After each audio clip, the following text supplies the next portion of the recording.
नमस्ते दर्शकों, India news देख रहे हैं आप और मैं हूं आपके साथ वैभव मिश्रा। दुनिया में जब भी युद्ध की आहट बढ़ती है, एक सवाल आप सबको सबसे ज्यादा डराता होगा। अगर परमाणु हमला हुआ तो निशाना कौन बनेगा? क्या किसी युद्ध में परमाणु हथियार इस्तेमाल होने की आशंका है?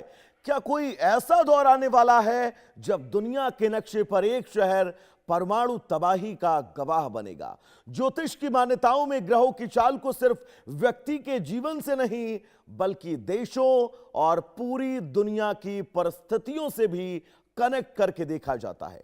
मंगल, शनि, राहु और केतु जैसी ग्रह स्थितियों को युद्ध, तनाव, विस्फोट और बड़े वैश्विक संकटों से जोड़ा जाता है। लेकिन सवाल है, क्या ग्रहों की चाल किसी परमाणु हमले की जगह बता सकती है? क्या आने वाला समय किसी बड़े युद्ध की तरफ इशारा कर रहा है? और अगर दुनिया में परमाणु टकराव का खतरा, सबसे संवेदनशील इलाके इस खतरे के मद्देनजर कौन हो सकते हैं? आज के एस्ट्रो शो में हम ज्योतिषीय मान्यताओं और मौजूदा वैश्विक तनाव को साथ रखकर करेंगे एक बड़ी पड़ताल। लेकिन उससे पहले देश के तमाम ज्योतिषियों का परमाणु हमले के संकेतों को लेकर क्या कुछ कहना है, वो सुनवाते हैं। 20 अगस्त को शनिदेव रेवती नक्षत्र में प्रवेश करने जा रहे हैं। आप देखिए, इस टाइम पे बहुत सारी देश दुनिया के लिए उथल पुथल देखने को मिलेगी। यूएस से रिलेटेड, ईरान से रिलेटेड हम देखेंगे कि बहुत हद तक जो लड़ाई झगड़े हैं वो बढ़ सकते हैं जलीय स्तर पर, क्योंकि शनिदेव जो है वो मीन राशि में है। वर्तमान ग्रहीय संयोजन और ग्रहीय स्थितियों को देखते हुए अगर परमाणु हमले या परमाणु युद्ध की जो है गणना की जाए, तो अभी आने वाले 2 वर्षों में हमें किसी भी प्रकार का प्रत्यक्ष जो है परमाणु युद्ध जो है दिखाई नहीं दे रहा है।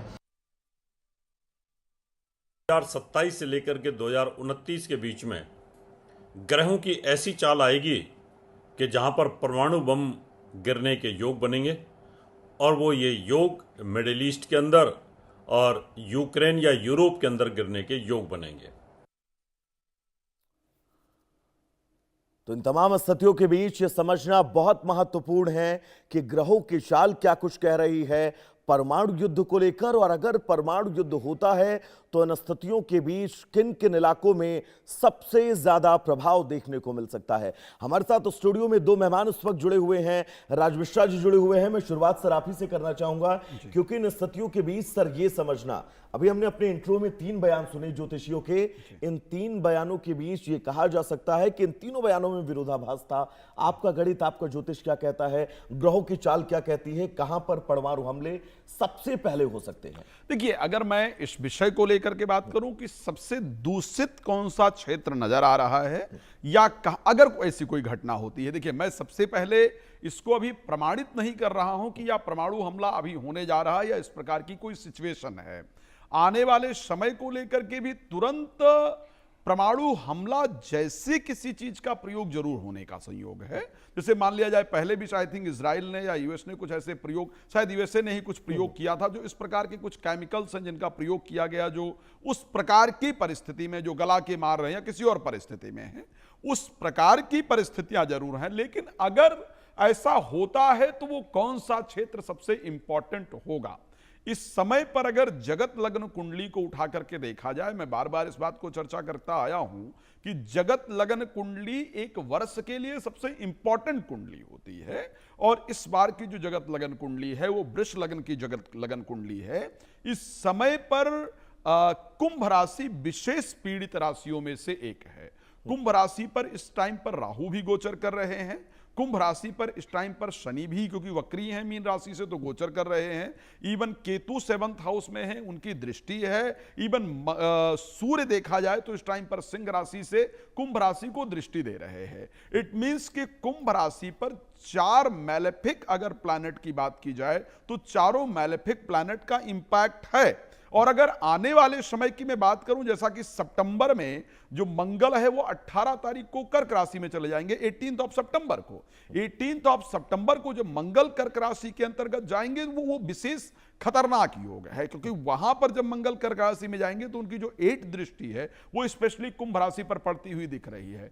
तो ऐसे परिस्थिति के अंतर्गत जब कुंभ राशि सबसे पीड़ित परिस्थिति के अंतर्गत होगी, कुंभ राशि को अगर एस्ट्रोलॉजिकली देखा जाए तो ऐसे परिस्थिति के अंतर्गत मुस्लिम जो एशियाई देश है उसको रिप्रेजेंट करती है कुंभ राशि। और उसके साथ अगर देखा जाए तो कुंभ राशि स्पेशली पश्चिम दिशा की राशि मानी जाती है। तो जो भी इस समय अगर कोई खतरनाक परिस्थिति होती है और इस प्रकार का हमला होता है तो जो पश्चिमी देश हैं उन देशों पर और मुस्लिम एशियाई देशों पर इस समय का हमला सबसे वो दिख रहा है कि इस प्रकार की परिस्थिति बने। लेकिन इस समय पर किस चीज को लेकर के सचेत रहने की आवश्यकता है, ये बहुत इंपॉर्टेंट विषय है और मुझे लगता है उन लोगों के लिए बहुत इंपॉर्टेंट है जो स्पेशली पॉलिटिकल लोगों के लिए ये इंपॉर्टेंट मामला है, क्योंकि सूर्य इस टाइम केतु के साथ पीड़ित है, उस पर शनि और राहु की दृष्टि है। इस समय इस कारण से पॉलिटिकल लोगों को अपने शब्दों पर बहुत कंट्रोल रखना चाहिए।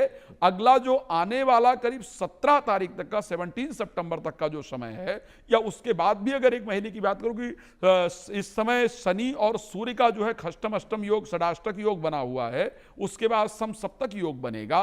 तो ये परिस्थिति राजनैतिक व्यक्ति के मृत्यु को लेकर के दिखाती है, राजनैतिक विद्रोह को लेकर के दिखाता है और स्पेशली हवा के अंदर, क्योंकि वायु तत्व राशि विशेष पीड़ित है, इसलिए हवा के अंदर विशेष हमला किया जाए, आतंकवादी हमला इत्यादि हो, फ्लाइट जो है वहां पर प्लेन क्रैश इत्यादि हो, यानी वायु से संबंधित कुछ मुश्किल परिस्थिति हम सबको देखने को मिल सकती है। तो अगर कोई परमाणु हमला होता है, इस प्रकार की परिस्थिति अगर कहीं बनती है, तो मुझे कुंभ राशि पीड़ित दिखती है। मैं अगर जगत लगन कुंडली में देखूंगा तो मैं कुंभ राशि को 10th हाउस में देख पा रहा हूं।